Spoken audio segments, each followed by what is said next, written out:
Hey guys, Abner and Miranda here. Welcome out to the range. I know that you're wondering what you just saw. Well, let me explain. And I'll explain what it's born from. I'm going to start calling that the church drill 2.0. And I'm going to actually start shaving time off of it. The par time on that is 10 seconds. And it's 3 shots, 6 shots. Either it's 1, 2, 3, or 1, 2, 3, 4, 5, 6. Doesn't really matter. Because we're in an ammo crunch, it's 1. And actually I will tell you why it's 1, and I want to see real quick. First shot was 2.23, which was that one I believe. Second shot was 4.41. And third shot was 7.58, a split of 3.17. What this was born out of was a couple days ago I came out here to get some practice in and found my targets that I had just spent money on to get repaired because some donuts had been shooting these things with AKs and 12 gauges up close. I had spent money to get them repaired, to get them welded, only to find that when I came out here that even though they had handgun caliber only painted on the target, some donuts had come out here. You can see the clay pigeons, and they'd been putting clay pigeons on the shoulders of the targets. I think they were taping them because I was finding tape everywhere, and they were taking 12 gauge and they were blowing these things up.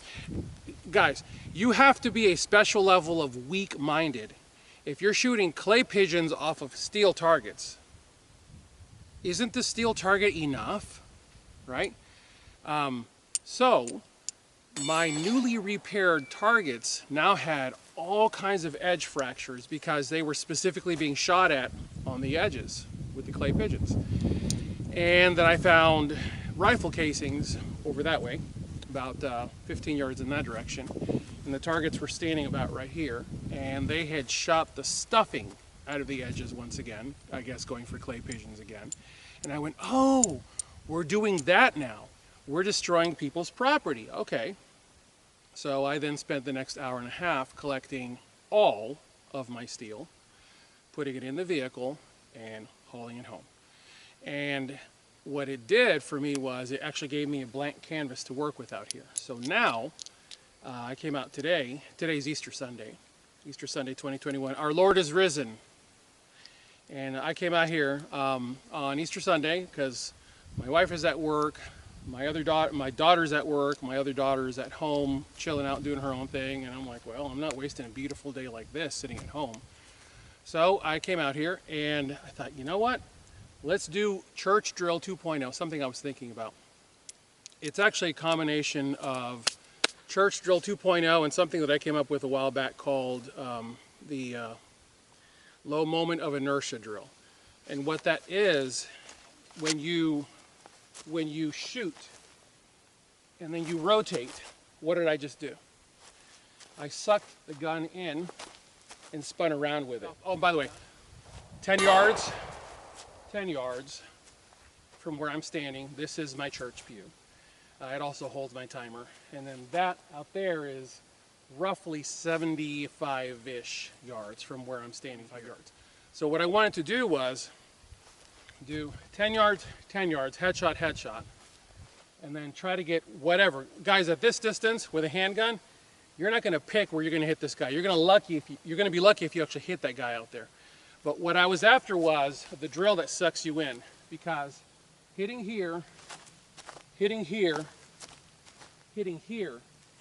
sucks you in very, very rapidly. What you get, the effect that you get when you have to shoot, move, stabilize, shoot, move, stabilize, shoot, move, and then leave, is you stop thinking about all the little things that you're supposed to be thinking about, well, that people tell you you're supposed to be thinking about, and you start doing the things that you've defaulted back to because you've ingrained them in your memory because of repetition. And the blessing that has come from people shooting my stuff up is now I see this entire space as a blank canvas. Because typically I've either only shot in that direction or I've only shot in that direction. but I've never shot in both directions. So really it turned out to be a blessing in disguise. And for those that are new to my channel that literally just stumbled on this video, I've got a video on the church drill that I got from my mentor, Ken Hackathorn. And the church drill is typically 5 seconds, and that's born out of the fact that whenever there's a bang in an enclosed, and that could be any space, but it's the church drill.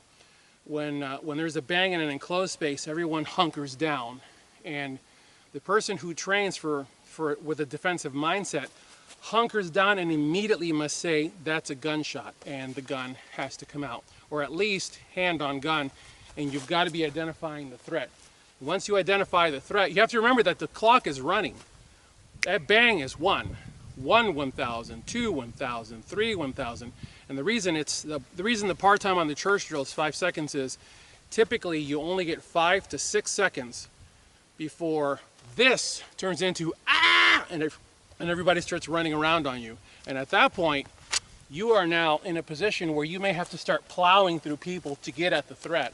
What I found was in the church drill, I was able to very cleanly do the church drill. And the reason I began this one facing this way is I had targets really in both directions. So it's 6 of one, half dozen of the other, as the saying goes. But typically it's 10 yards, your back turned to the target. It's a 6-inch target, 5 seconds. So 6 inch is the center of the face. And you'll notice with these targets, the hits on these targets, come on. The hits on these targets are fight stoppers. They may not be killers, but they're fight stoppers. Just above this guy's left eye.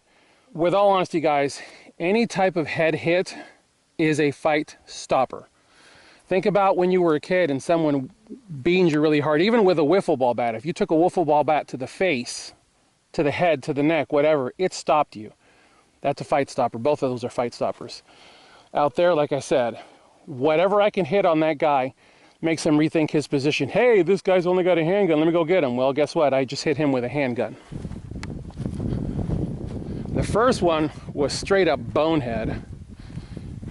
I'm actually lucky I hit this guy. Hit him in the ear, sorry, but that's worthless. That might pause him, but that's not gonna stop him. That one, you pop that dude in the teeth, yeah, that's gonna stop him. That's gonna be a fight stopper, especially if it actually enters his mouth and hits brainstem in the back. That's definitely going to stop him. One of the things that I like about shooting steel up close is this, especially these types of targets. When you pop this target, you get a decent effect of a human being falling. Now the reality of it is, if you center punch a person in the face, and it's a killing shot, not just a stopping shot, but a killing shot, I'm going to show you guys something. It's kind of ill, but you need to understand a brainstem hit is an instantaneous fold up, and it might actually be a combination of decorticate or decerebrate, the posture that the body takes. I'm going to show you something. There's a guy that processes cattle for meat, and he demonstrates that with a .22 caliber suppressed, he can effectively pop the cow and stop the cow, and then get the arteries opened up on the cow to bleed the animal out, and that's the moment where the cow goes from being cow to beef. But people spend a lot of time here on the interwebs, blah blah blah, fighting and arguing about, well, this caliber versus that caliber. Guys, this is a .22 caliber suppressed, smacking a cow dead center.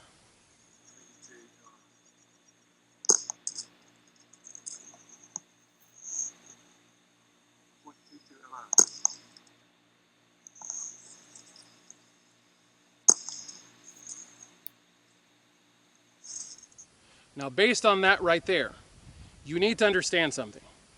Someone's going to say, well, yeah, but that's a cow. Ah, okay. What I'm trying not to show you are the things that you can go find on your own, but I'm not going to show you. When I went to negotiator school many years ago, they show you suicide after suicide after suicide, because you have to understand what the body language looks like before the person pops themselves. There's a and then they do it. So you study lots of suicides, and guys, I saw so many suicide videos, and every one of these videos, these people were popping themselves, and if they were in a seated position, they instantaneously just went and just twisted and fell to whatever side had more weight on it. You know, if an arm was a little further out than the other. If they were standing, they literally disappeared. So right now, my skeletal system and my muscular system are both fighting gravity to keep me standing at my full 6'4" height. If I were to take a brainstem shot right now, I wouldn't do this, which is what they always show you in the movies. I would literally go straight down.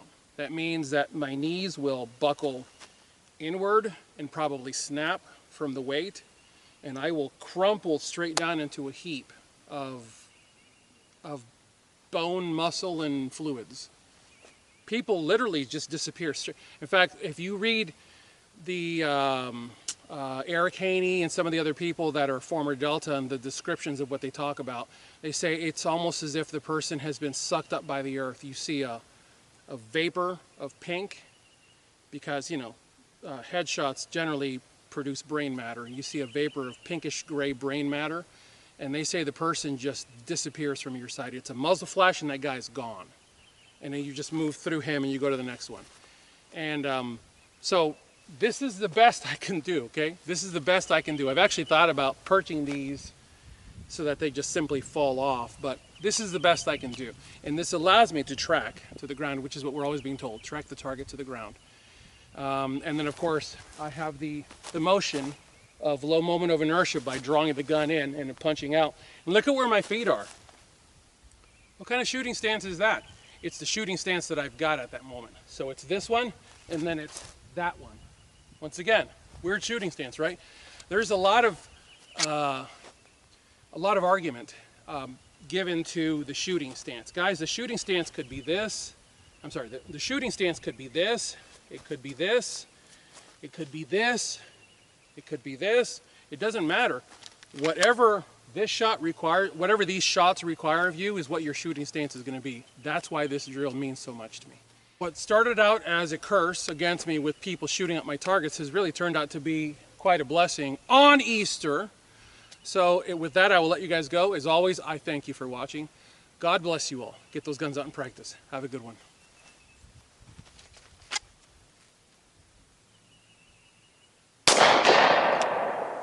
Man, shot is a booger.